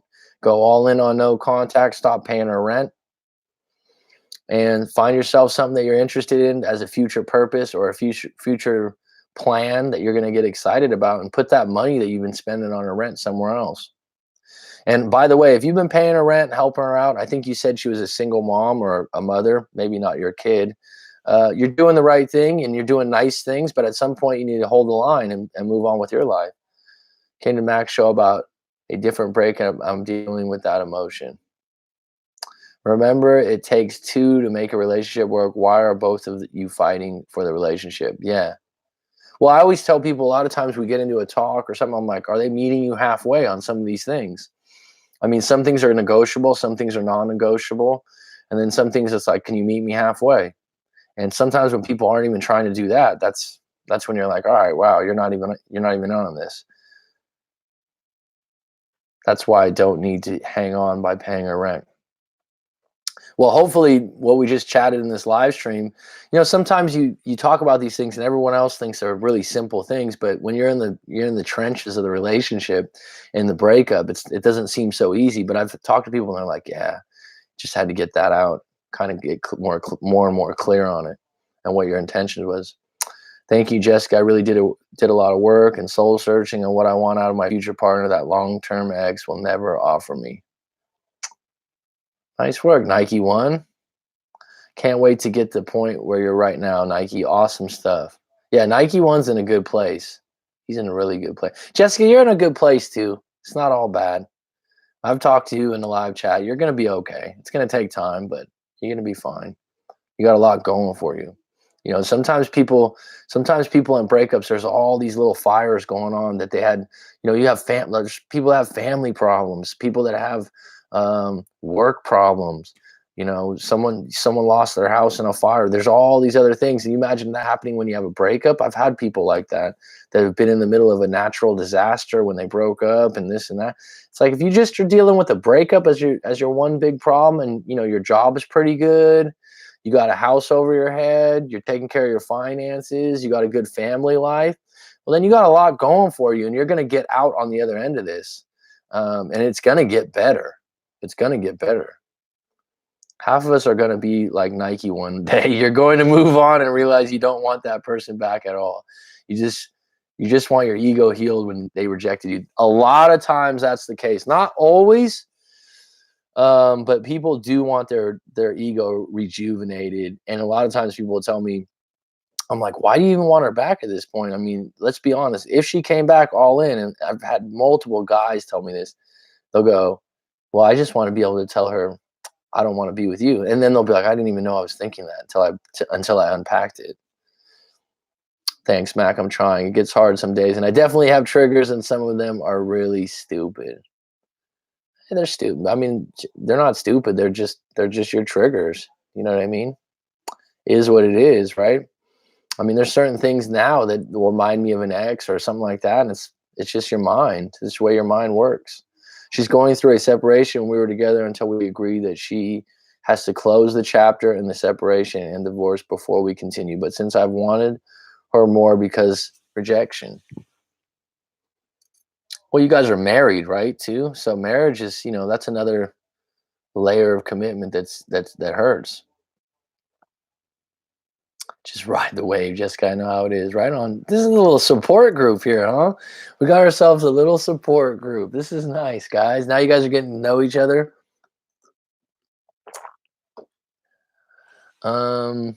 Yeah, but the other day I started crying when I heard a pet name he used to call me back when things were good. I felt like a drama queen. Well, let it rain. If you're gonna cry, cry and go for it, and then let it out, man. It's not crying's not a horrible thing to do. It's actually supposed to be therapeutic for a lot of people to get it out. It's worse to hold that in. I don't think that's a drama queen. A drama queen is going out of their way to create drama or show drama to get attention. I don't think you crying over a pet name from your ex is not dramatic. You got a reason. What has helped me is on meeting new people. The options are out there. Yeah, and you gotta put your mindset to it, Monica. So, you're like, "All right, I'm sick of this. I'm just gonna put myself out there," like the Air show, I remember. And maybe it doesn't work out. Maybe you don't meet that many new people, but if you keep doing it, the odds are you're gonna meet some cool people. And like I always tell people, go on bad dates. She married not with me. Oh, she's not married to you. She's married to someone else. Okay, I was the other person. Friend at first, but it turned into more, and now it's been 2 years. All right, if she's married and you were the affair, I'm not the moral of police, okay, like I always say, but bottom line is what kind of character or person is this individual that's married, and then you're the side piece, and then what kind of morals do they have to not do the same thing to you, right? But people get caught in those relationships. I've had people that I've been in coaching sessions with that are full on affairs. How do you know when you truly have moved on? When I stopped watching back. That's actually probably true, Monica, because I've had a couple clients, and the funny thing is, especially ones from live coachings that and some of them that we've talked multiple times, um, they'll be like, "I still watch some of your videos sometimes, but it's different now because I got a girlfriend and I have a lot to owe to you, and you've helped me so much." And I'm like, "It's no problem, man." But there's a few people that are like, "It's weird. I got a new girlfriend, but I still kind of like watching the stories." Um, But you know what? If I'm obsolete, that's fine for me. I don't mind, because I'll remember you too. Like I'll remember if I read your story, and if you've been in the live stream, I'll be like, "Oh shit, so and so." Um, because my approach, like I said, is the individual. I mean, when I get done with a live coaching session, everyone it's like, "Oh, it's like we've been friends a long time." But if I'm obsolete, someone just actually contacted two people contacted me today that one of them is going to be in Thailand, and I helped him out probably over a year ago. And we did multiple coaching sessions. And he was really going through it, but he's got I think she's a fiance now. He's doing really well. He was like, "Man, I want to get dinner for you and hang out." And we haven't talked in, I don't know, 8 or 9 months. So even if you don't need to watch the videos anymore, you could always pop by and send me an email and let me know how good you're doing. Um, Trying to wean myself off the YouTube breakup vids. We should do a video together. What, meaning you and Monica and James? Um, that's why I told her we couldn't do it. She's agreed, but that's made me want her more. And the more I pursue her, the more she pushes away. Well, the women don't like to be chased, and the fact that she's married, she's got a lot of stuff surrounding her if she's married and some other things. So you gotta let the smoke clear on that. Ha ha ha. I need to have your memory. I'm amazed you remember all this. I have like a Marvel Comics memory to do with this channel and people's breakups. Well, part of the job is to really listen to people. You want, like Claire, you're talking about possibly doing breakup coaching. Be a good listener, and that sounds like a simple statement, but people like in 2019, how many people listen really well when you talk to them? Actually, like convey back your words and your feelings and what you're thinking. So when you actually really, really listen to people, or you read their stories intently with trying to help them, then your memory is pretty good. I think. I think that makes a difference. Uh, yeah, you remember my story. Um, well said, Mac. Listening is a lost art. You learn much more from listening than speaking. Yeah, and I mean, to be honest, I'm a fucking talker, right? Been a teacher for years, been in sales, and before I can talk to anyone, I have good conversation skills, and I would be less of a listener and more of like I could talk over you, da da da. But now doing this and when I'm with someone in a breakup, that's totally different dynamic. Totally different dynamic. Um, I think I need to be a breakup coach after all this year. Can be like you were away, I think, for a little bit, Monica. But I told um, Clarabelle, if she ever want to go for it. I mean, I don't see it like people have told me before. Oh, maybe I'll do it too. Go ahead. I'd support you. Go for it. There's plenty of room in this world for all the people. Every human culture has breakups. This is a human problem. This isn't a race problem. This isn't There's nothing spiritual or religious about it. It's not a cultural problem. It's everyone has it. So and there's different people that resonate with different people. There's certainly like people that watch my videos and go, nah, not really. I don't like this dude, XYZ, this reason, this reason. And some other people say they like it. So plenty of room for more breakup coaches if you want to do it. Right. And I would say listening is a big part of it. Listening intently, and asking good questions, helping people help themselves. I think I need to be a breakup coach. I love the follow-up email too, but the way, thanks for that. By the way, thanks for no problem, Jessica. Yeah, at the end of a live coaching session, I do a pretty detailed follow-up email where I number things about the things and specific things. And by the way, Jessica, I do that all on memory, not on notes.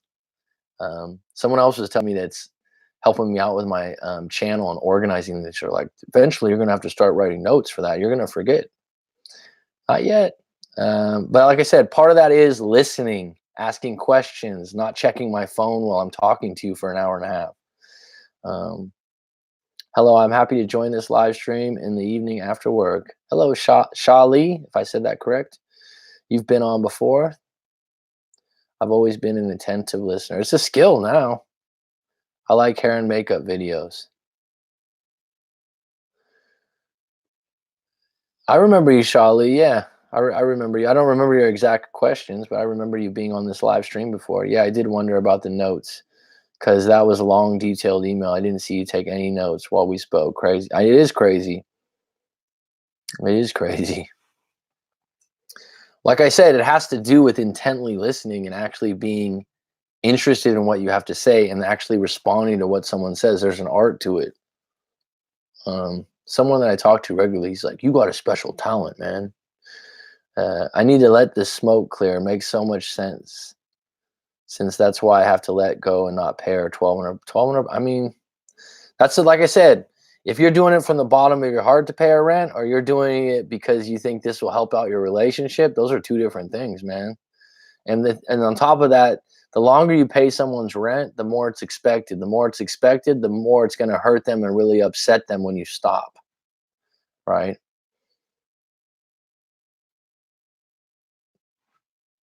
Hour and a half here. I'm gonna go for 2 today because I've been off the mic for a couple days.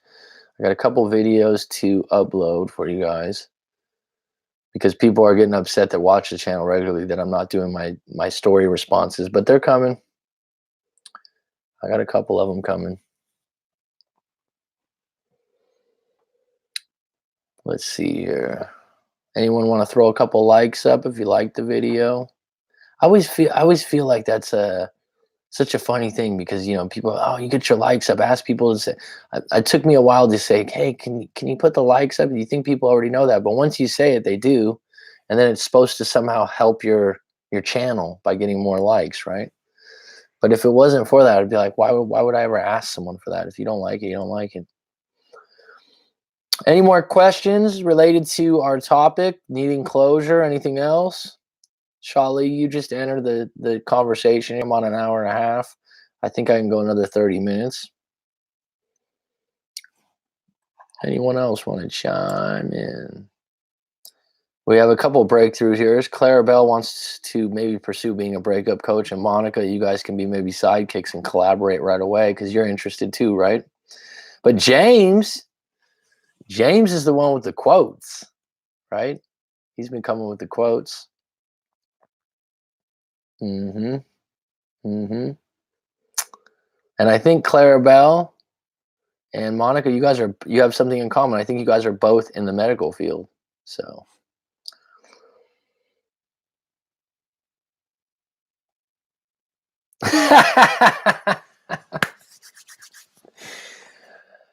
nice one. James Kavanaugh says, I love solving other people's problems, but apparently my own I'm helpless with. There's I think Nietzsche, Nietzsche the philosopher, he has some quote involving that.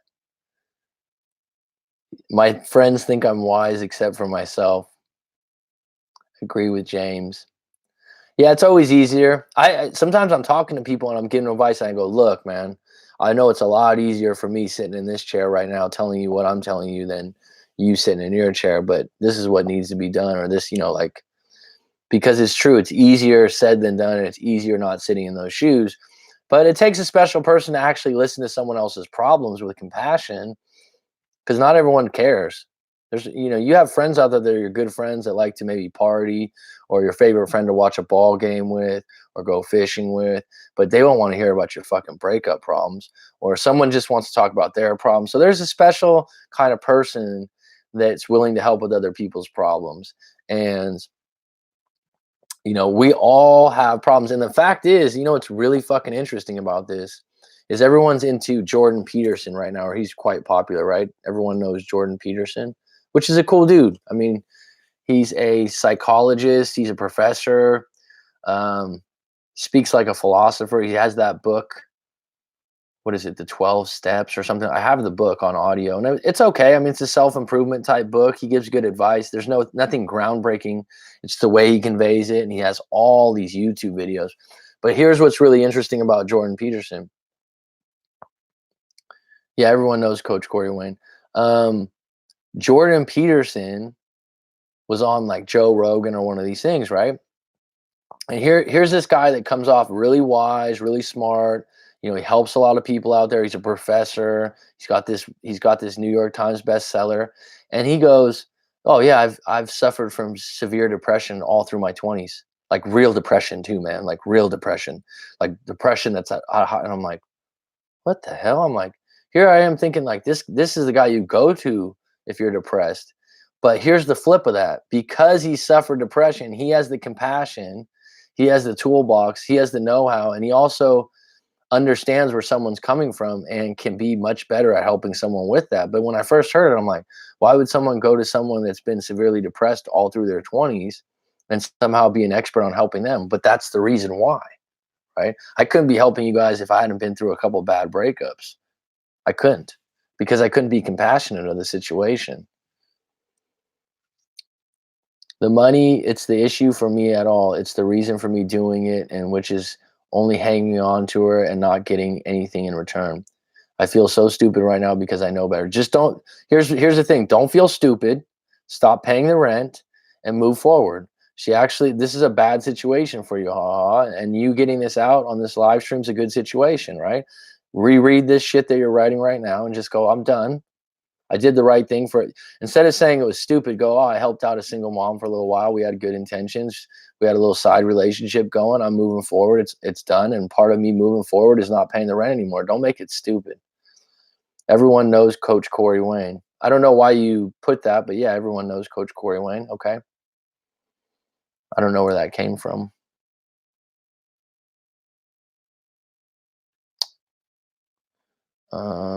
Yeah, Claire, I don't know why you wrote that.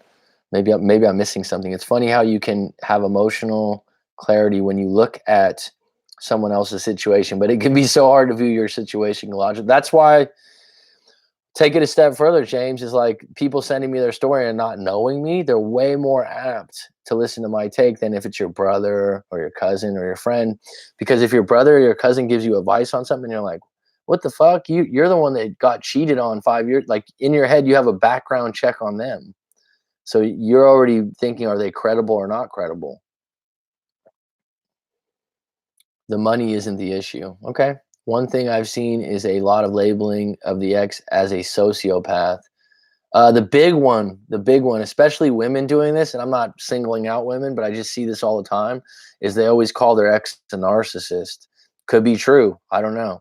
Um, but this is very, very common. There's so much material that people actually send me to videos that they've watched on narcissism, and they're like, watch this video so you're educated on it. And my point is like, yeah, narcissism, and I'm aware of it, narcissistic, but it's just a label on someone that's selfish and highly into themselves, and someone you don't want to have a relationship with. Whether you want to label them or not label them that, you still need to take them out of your life and out of your orbit. You can call them that, and that could be true, but people just hammer it like they're actually that, like they came across this person and they can't let go of the fact that they're a bad individual.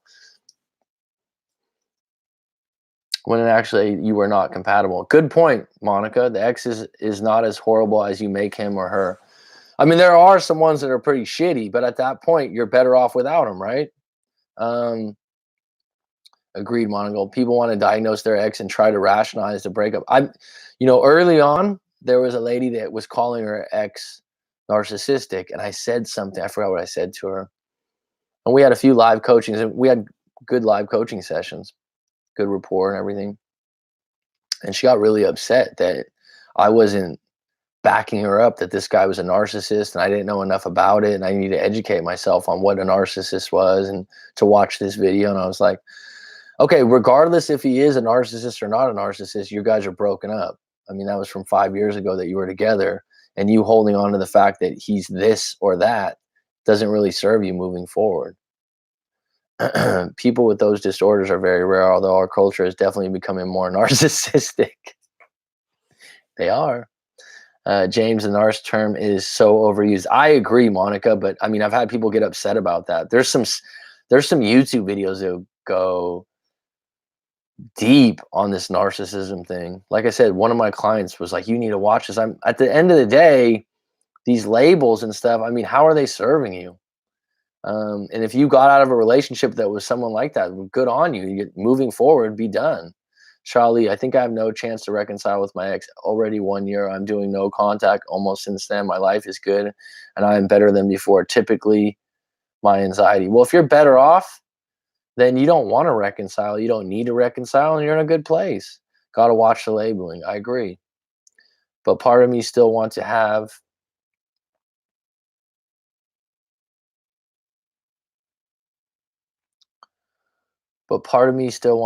healthy reconciliation. I think it's healthy if your life is better now. Anyway, I'm not ready to start dating again. I'm okay, but sometimes I'm still sad due to the loss. Mm. No contact is rude or make ex think I don't care, but I think I need to. Typically, he said to me he needed freedom. I hope I can let hope go.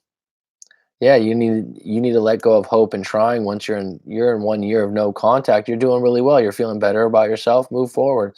Go on some bad dates. Meet some other people. And being sad from time to time is probably due to the fact that you're still holding on to some things. Once again, who have watched the labeling. Taking responsibility is key. Learning and changing for yourself. Yeah, being accountable for what you really felt you did wrong is different than just taking responsibility for everything. Um, but certainly a turning point in a lot of people's lives.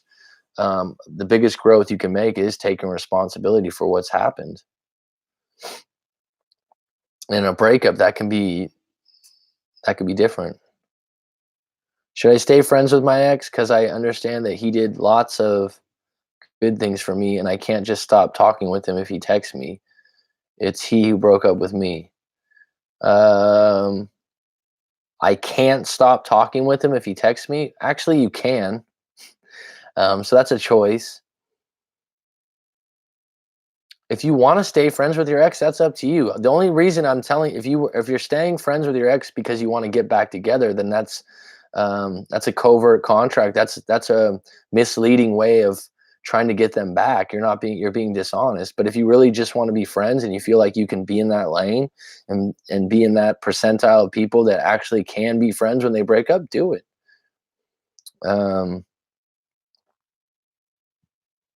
But there's no rule on that. But the idea I can't just stop talking, that's a choice. I've had that problem too. I find it very hard to ignore him, and I try to be a good person and not be rude.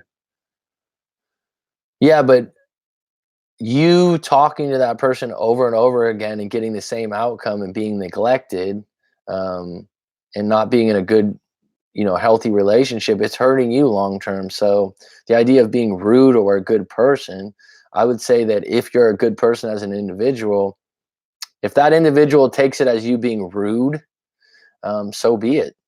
You know, you're moving forward. It's going to happen at some time.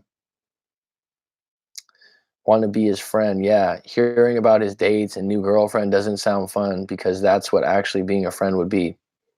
That's what I mean. I mean, there are people, oh, you could never be friends with it. People can. They can.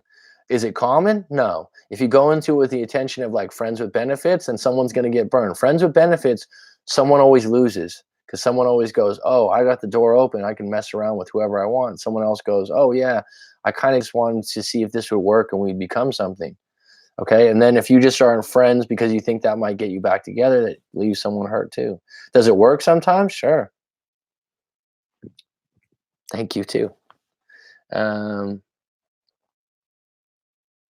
I've had a situation in the past where an ex came back when I had finally decided to move on. Why does this happen? Have you noticed this happens more with men? I mean, this is an old storyline with breakups that when you pull away your energy and people know that you've really gone and you haven't contacted them, at some point they contact you back. And when someone's contacting you back, something's happened in their own life, and the no contact is mounted on them too. So if they had a rebound relationship and it didn't work out, then they're going to go revert back to you most likely because you were the if your relationship ended on a good note. And what I mean by that, again, all breakups are different. So if there's layers and layers of shit where there's cheating or someone stole money, I've had one where someone stole money, a lot of money, and it's like, yeah, and then he's trying to validate the fact that she stole money. It's like, how can you ever get over the fact that your girlfriend stole $10,000 from you? I mean, that just eliminates all trust, right? So, I mean, there's certain things that you can't let go of really in a breakup. But if you broke up because you needed time and space, or you wanted to see what it was like to be single, I don't know. There's certain breakups that are amicable. Why can't I say that right now? Going on an hour and 40 minutes straight of talking, but you can come back to them. Those situations, they come back because they want validation. They want to know they can still have you. A lot of times, that's true, James. That's true. I mean, I've had an ex come back 9 or 10 months later, but I was already over it. She was over it. It was a shallow relationship. When I mean shallow, I don't mean shallow in the sense personality wise. I mean it wasn't very long, so it wasn't a very deep relationship. I don't even know if I'd call an ex. We were together like 2 or 3 months, and we just broke up due to me moving far away. And she called me out of the blue like 9 months later, and we talked again, and it was casual and it was fine. But because there was no layers of problems and uh, bad things said to each other, we just broke up. Like, we're not going to be able to see each other as much, and she didn't want to deal with that, and I was okay. I don't even know if he thinks it's rude ignoring him. It just feels like going against my own morals, if that makes sense. Of course it does. Um, that being said, um, you've been you've been going the same route for a while, and you haven't got to the level you want in the relationship. So you're just going in circles. Um, and you need to reframe the idea of what you're doing is rude. When in reality, if you're not really interested in talking to him and he still wants to have a relationship, then it's misleading, right? You want to be honest and upfront with him. And at this point, with where he's at in life for you, Jessica, I don't know if it's going to be long term. So the quicker you detach from the relationship, it can really work in his favor because you guys breaking up might help him grow up, might put him in a situation where he starts making more of an effort. Thank you very much. Thank you very much, Shali. Just keep working on yourself, Jessica. Life is a marathon, not a race. Learn infinite patience. We're all going to get where we're going in life, not in the way we envision. I like that. Not in the way we envision, right? There's going to be hurdles along the way. Jessica, if your ex is reaching out, why ignore them if you want them back? Usually them reaching out is a good sign.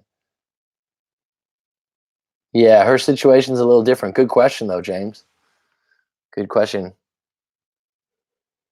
That is a good question, but she has reasons for that because it's very, very fresh. I know I'm working on myself, but nothing has changed for him. Yeah. In her particular situation, it's a little bit different breakup, um, where they didn't end on a lot of bad stuff. They didn't end on anger and those kinds of things, but I think they're at different maturity levels and different places in their life that don't really vibe well. And those kind of breakups, they're hard because someone didn't do something wrong. They've actually been themselves, but it's starting to wear on you because they're not growing and they're not really working to get to a higher level. And it was fine maybe 2 or 3 years ago, but now it's got to a point where it's really affecting the relationship moving forward. And so when you break up, there's not anger. It's more like, well, this isn't going to change and get to the level that I want it to be, if that makes sense. Without a struggle, there's no growth. Coming up on 15 minutes here. 15 minutes till 2 hours. This has been a session here. I'm glad I came on. Wasn't sure how this would work out. We got a nice little crew, a little regular crew here. I'll be uploading some videos later on. Anyone got some closing questions here before I go off? No questions. This has been a nice little marathon run. Thanks, Shali. Thanks, Jessica. Mr. James Kavanaugh, thank you so much. My recent breakup was bad timing that I spoke to Mac about, and it's hard, but I know there's a light at the end of the tunnel. There is, bud.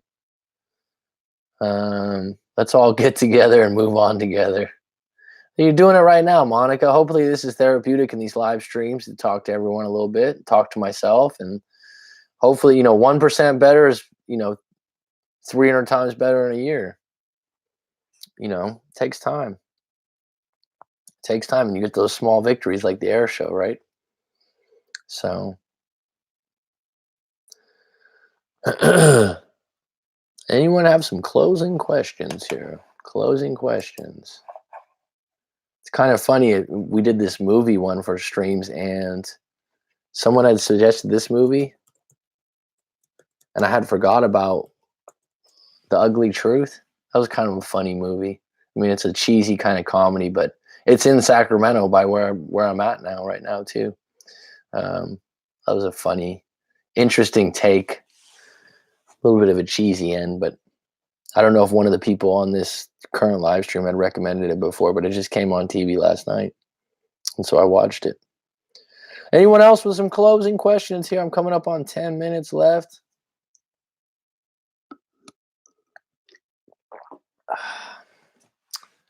Thanks a lot for your time again, Mac. Thank you, Jessica. Thanks for supporting the channel. I really appreciate it.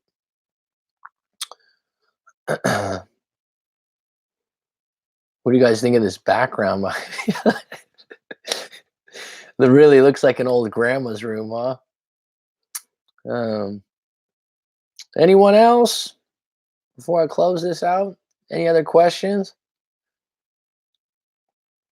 It's not many times I get to a point where I'm like, what else is there to talk about? Peace, Mac. Thanks for your time. Thanks, James. Thanks for chiming in. You got some good stuff. I was like, does Mac like knitting? No, I don't like knitting. Those are actually those weird balls back there. It's supposed to be an Eskimo yo-yo. Don't ask me how to do it. I don't know. My mom had a cousin that was part Eskimo that was adopted or something. That was one of her gifts that she has. Shali, thank you for chiming in. Thanks for joining. Anyone else have some closing questions on these last 10 minutes? Coach Mac, thanks again. Telling your story is the best way to get over things. It is. Not to be. What books do you recommend for moving on? I want to grab my phone and look through my Audible library. I think a good book overall is Man's Search for Meaning by Viktor Frankl. I think you should read that book a couple times.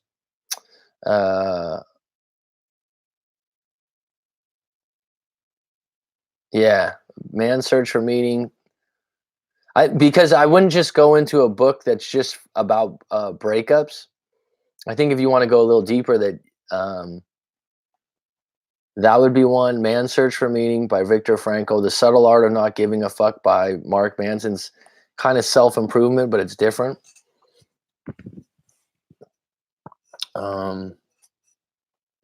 Also found a great podcast called Love, Happiness, Success with Dr. Bobby. She's a trained psychologist. Okay, I'll check that out.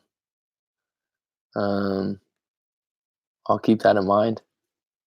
Maybe she can come on the show. Maybe she can come on my show. Dr. Bobby. Oh, man. Dr. Bobby's a man then, maybe. That could be a woman or a man, Bobby. Can't Hurt Me by David Goggins. Anything is possible after reading his story. Okay. I haven't read his story, but I know who David Goggins is. Thanks for throwing that out there, Nike One. Um, it's a she. Okay, that's for some reason when you said, yeah, love and happiness. Oh, she's a trained psychologist. I'm sorry. I'm sorry.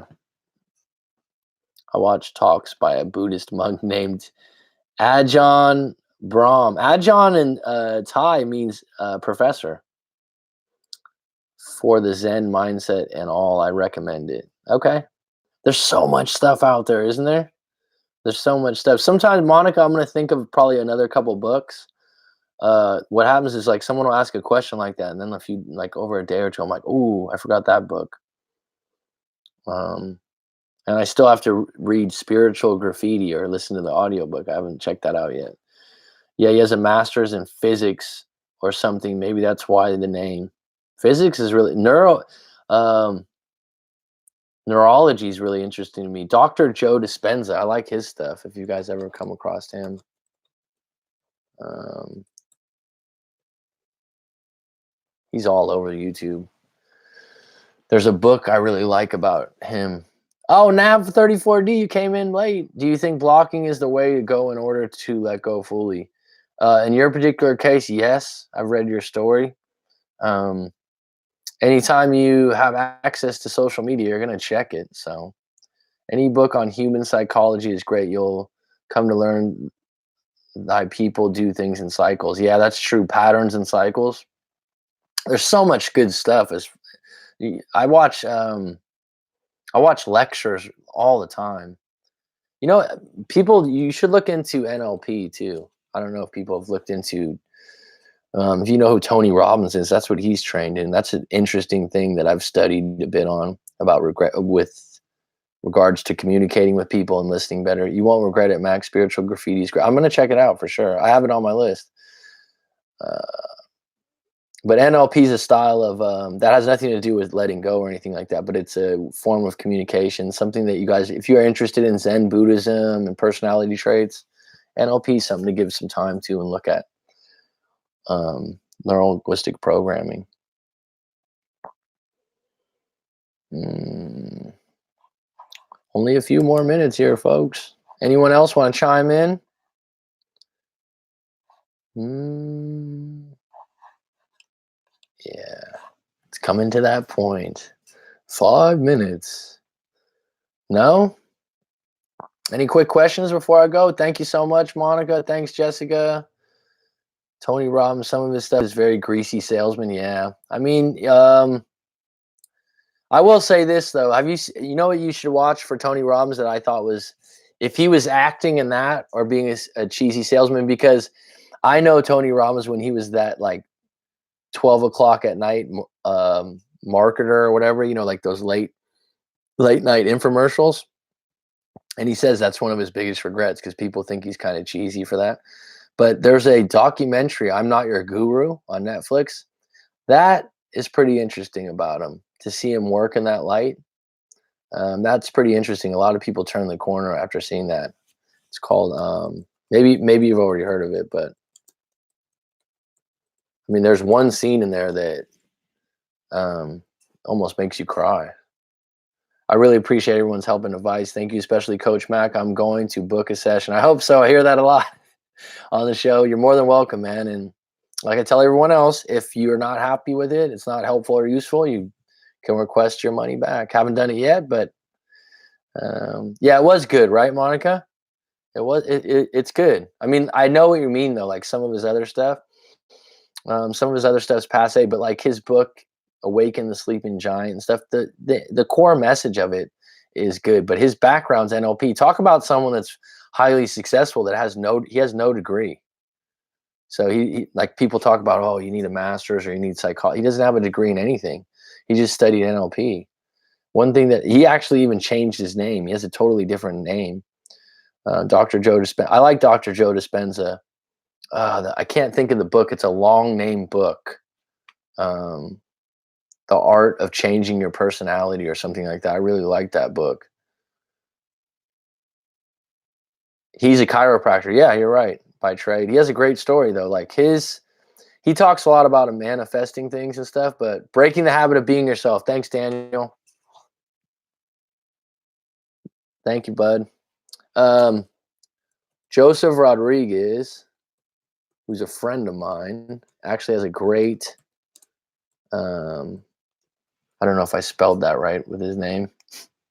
I'm a teacher and I'm a bad speller. Um, Joseph Rodriguez has a YouTube channel for book reviews, and he just reviewed that, Daniel. If you want to take another look at it, Breaking the Habit of Being Yourself.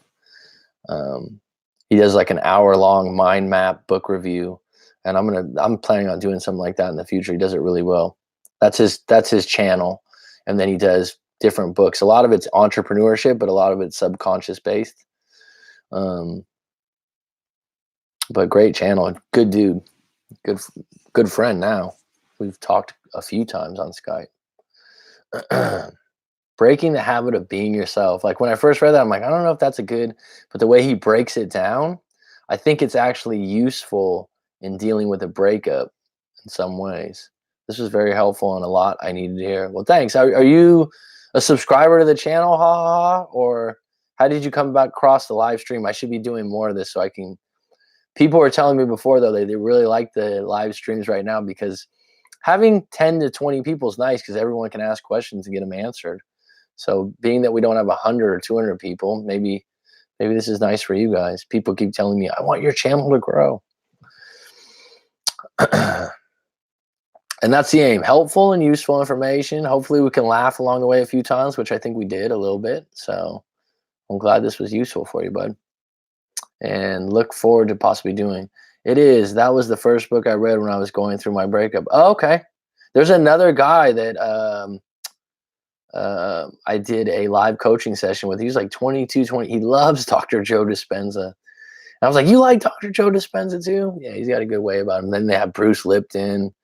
I forgot who the other guy is, but their stuff on neuroscience is fucking highly interesting. If you like that, Daniel Calimayer Montero, you'll like Norman Dewage. He does a lot of good books on neuroscience. I'm trying to think of the name of that book. The Brain That Heals Itself. The Brain That Heals Itself. Great book. Like this kind of stuff is useful for when you're going through a breakup to understand how your neuroscience works. It gives people a platform to tell their story. Yeah. All right, we're coming up on 30 seconds here. Very nice session, people. Nike One, it's always a pleasure, my friend. Christine Hassler is a life coach who is awesome. She has a summer seminar in NYC. Might meet her, and it's next month. Okay. Someone else, when I was on the live stream, got pissed off at some people. They're like, hey, quit plugging other people. We're on here for Coach Mac. I said, no problem. If you got someone, this Christine Hassler, go for it. And you got someone, till next time. Okay. Christine Hassler, life coach who is awesome. Okay, cool. I'll check that out for sure. I'll try to be on tomorrow. I'm not sure if I will be, but everyone else out there, thank you for joining. It's been a pleasure. Peace and love.